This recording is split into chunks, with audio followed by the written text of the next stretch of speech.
వ్యూహకర్త ప్రశాంత్ కిషోర్ చంద్రబాబు నాయుడుతో భేటీ అయినప్పుడు ఇద్దరు ఏమేమి అంశాలపై చర్చించుకున్నారు? చంద్రబాబు, లోకేష్, ప్రశాంత్ కిషోర్ మాత్రమే ఉన్న ఈ సమావేశంలో ప్రశాంత్ కిషోర్ ఏమన్నారో, చంద్రబాబు నాయుడు ఏమడిగారో నాలుగో వ్యక్తికి తెలియదు. కానీ రకరకాల ఊహాగానాలు మాత్రం షికారు చేస్తున్నాయి. ఈ భేటీ గురించి పాలక వైఎస్ఆర్ కాంగ్రెస్ పార్టీ ఒక విధమైన ప్రచారం చేస్తుంటే, తెలుగుదేశం పార్టీ దానికి పూర్తి విరుద్ధమైన అభిప్రాయాన్ని వైరల్ చేస్తుంది. ఈ భేటీలో జనసేన ప్రతినిధులు ఎవ్వరూ పాల్గొనలేదు. కాబట్టి ఈ పీకే ఏం చెప్పారో జనసేన అధినేత పీకేకే కూడా తెలియకుండా పోయింది. అయితే తెలుగు రాష్ట్రాల్లో ఇప్పుడు ప్రశాంత్ కిషోర్ ఏమన్నారన్న దానిపైనే సర్వత్రా చర్చ జరుగుతుంది.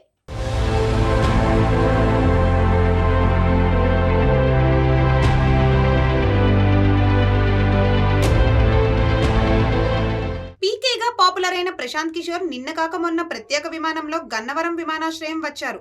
అక్కడి నుండి నేరుగా చంద్రబాబు నివాసానికి వెళ్లారు. ఇద్దరూ కలిసి 3.5 గంటల పాటు చర్చించుకున్నారు. అంత సుదీర్ఘం కాలం పాటు జరిగే చర్చలో చాలా విషయాలు రావచ్చు. అయితే వాళ్ళు ఏం మాట్లాడుకున్నారో తెలియాలంటే చంద్రబాబు అయినా చెప్పాలి, లేదా ప్రశాంత్ కిషోర్ అయినా చెప్పాలి. కానీ ఆ ఇద్దరూ నోరు మెదపడం లేదు. దాంతో రకరకాల పుకార్లు షికార్లు చేసేస్తున్నాయి. ఎవరికి తోచిన ప్రచారాలు వారు చేసుకుపోతున్నారు. వాటిలో ఎంత నిజముందో ఎవరికీ తెలియని పరిస్థితి నెలకొని ఉంది. రాజకీయ వర్గాల్లో మాత్రం ఈ భేటీపై భిన్న అభిప్రాయాలు వ్యక్తమవుతున్నాయి.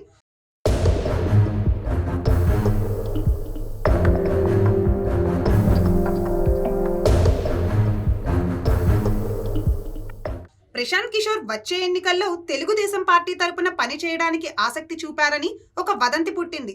వైఎస్ఆర్ కాంగ్రెస్ ను ఓడించాలంటే టీడీపీ, జనసేన కొద్దిగా కష్టపడితే లక్ష్యాన్ని సాధించవచ్చునని ప్రశాంత్ కిషోర్ సూచించినట్లు టీడీపీ వర్గాలు ప్రచారం చేస్తున్నాయి. జగన్మోహన్ రెడ్డి ప్రభుత్వం అమలు చేస్తున్న సంక్షేమ పథకాలనే టార్గెట్ చేస్తూ టీడీపీ, జనసేన ఉమ్మడి మేనిఫెస్టోలో అటువంటి హామీలను చేరిస్తే మంచి ఫలితాలు వస్తాయనే పీకే సలహా ఇచ్చినట్లు చెప్పుకుంటున్నారు.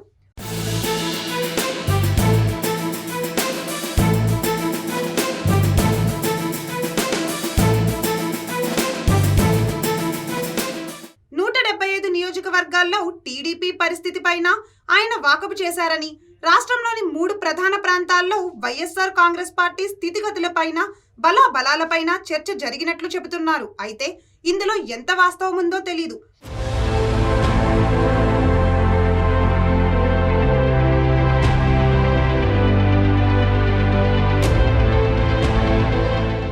మరోవైపు పీకే, చంద్రబాబు భేటీపై వైఎస్ఆర్ కాంగ్రెస్ పార్టీ వాదన మరోలా ఉంది. 2019లో తాము పీకే బుర్రలో ఉన్న గుంజు అంతా వాడేశామని, ఇప్పుడు టీడీపీ ఆ పీకేతో ఏమీ చేయలేదని వైసీపీ నేతలు అంటున్నారు. మంత్రి అంబటి రాంబాబు అయితే మెటీరియల్ బాగుంటేనే మేస్త్రి నాణ్యమైన నిర్మాణం చేయగలడని, టీడీపీ వద్ద మెటీరియల్ లేకుంటే పీకే లాంటి మేస్త్రిని తెచ్చుకుంటే ఏం లాభమని ఆయన లాజిక్ లాగారు. ఒకప్పుడు బీహార్ డెకాయిట్ అని తిట్టినటువంటి ప్రశాంత్ కిషోరే ఇవాళ మాకు వ్యూహకర్తగా కావాలని ఢిల్లీ వెళ్ళి బతిమలాడి తెచ్చుకున్నారు. మెటీరియల్ మంచిది కాకపోతే మేస్త్రి ఏం చేస్తాడు? ఏమైనా చేయగలుగుతాడా? మెటీరియల్ బాగుండాలి కదా దేనికైనా. ఎంతమంది మేస్త్రులు వచ్చినా మెటీరియల్ పనికిరాని మెటీరియల్ని ఏమీ చేయలేరని రాష్ట్ర ప్రజలు, ముఖ్యంగా తెలుగుదేశం కార్యకర్తలు అర్థం చేసుకోవాలని కూడా ఈ సందర్భంగా నేను చెప్పదలుచుకున్నాను. అయితే గత ఎన్నికల్లో వైసీపీ కోసం పనిచేసిన ప్రశాంత్ కిషోర్ ఇప్పుడు టీడీపీ తరపున పనిచేస్తున్నారన్న సంకేతం ప్రజల్లోకి వెళ్లేందుకే చంద్రబాబు ప్రశాంత్ కిషోర్ తో భేటీలో ఏం మాట్లాడారో బయటకు చెప్పకుండా గోప్యత పాటిస్తున్నారని అంటున్నారు. ఇదొక రకమైన వ్యూహమే అంటున్నారు వారు.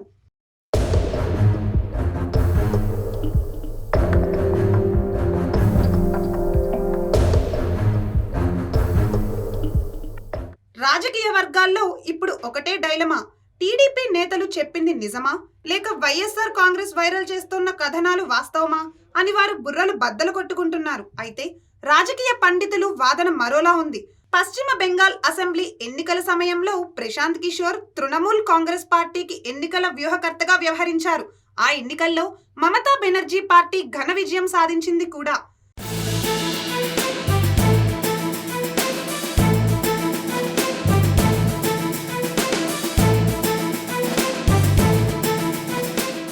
ఆ ఎన్నికల ఫలితాలు వెలువడిన తర్వాత ప్రశాంత్ కిషోర్ సంచలన ప్రకటన చేశారు. ఇకపై తాను ఎన్నికల వ్యూహకర్తగా ఏ పార్టీ కోసం పని చేయబోవడం లేదని ప్రశాంత్ కిషోర్ స్పష్టం చేశారు. అన్నట్లుగానే అప్పటి నుంచి ఆయన ఆ వృత్తికి గుడ్ బై చెప్పారు. ఆయన రాజకీయంగా ఎదగాలని చూస్తున్నారు. అందుకే ఏపీలో వైసీపీకి 2019లో పనిచేసిన పీకే ప్రస్తుతం ఎన్నికల వ్యూహకర్తగా లేరు. కాకపోతే ఆయన దగ్గర గతంలో పనిచేసిన రిషి వైసీపీ కోసం పనిచేస్తున్నారు.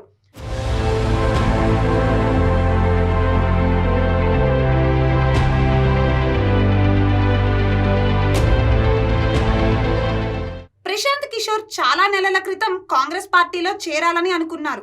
కాంగ్రెస్ పార్టీ బలోపేతానికి ఏం చేయాలో సూచనలు ఇవ్వాల్సిందిగా సోనియా కోరడంతో ఆయన ఓ నివేదికను సమర్పించారు. ఆ సమయంలోనే తనకు ప్రధాన కార్యదర్శి పదవి ఇస్తే కాంగ్రెస్ విజయానికి పాటుపడతానని అన్నారు కూడా. అయితే కాంగ్రెస్ నాయకత్వం దానికి సానుకూలంగా స్పందించలేదట. ప్రస్తుతం ఇండియా కూటమిని బలోపేతం చేసి అందులో ఏదో ఒక పదవిని అందుకోవాలని పీకే భావిస్తున్నట్లు చెబుతున్నారు.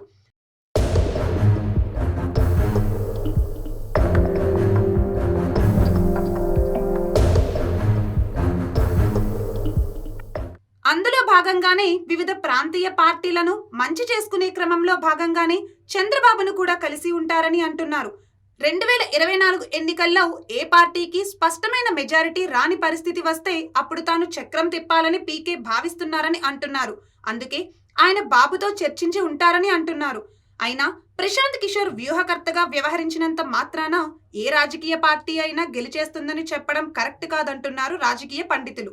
ప్రజల మనసుల్లో ఉన్న రాజకీయ పార్టీలకు వ్యూహకర్తగా వ్యవహరించినప్పుడే పీకే కూడా సక్సెస్ అయ్యారని వారు అంటున్నారు. గతంలో యూపీలో కాంగ్రెస్, సమాజ్వాదీ పార్టీలతో కూడిన మహాఘట బంధన్కు పీకే వ్యూహకర్తగా వ్యవహరించిన కూటమి పరాజయం పాలైన వైనాన్ని వారు గుర్తు చేస్తున్నారు. అయితే వాస్తవానికి చంద్రబాబు, పీకే ఏం మాట్లాడుకున్నారన్నది మాత్రం సస్పెన్స్ గానే ఉంది.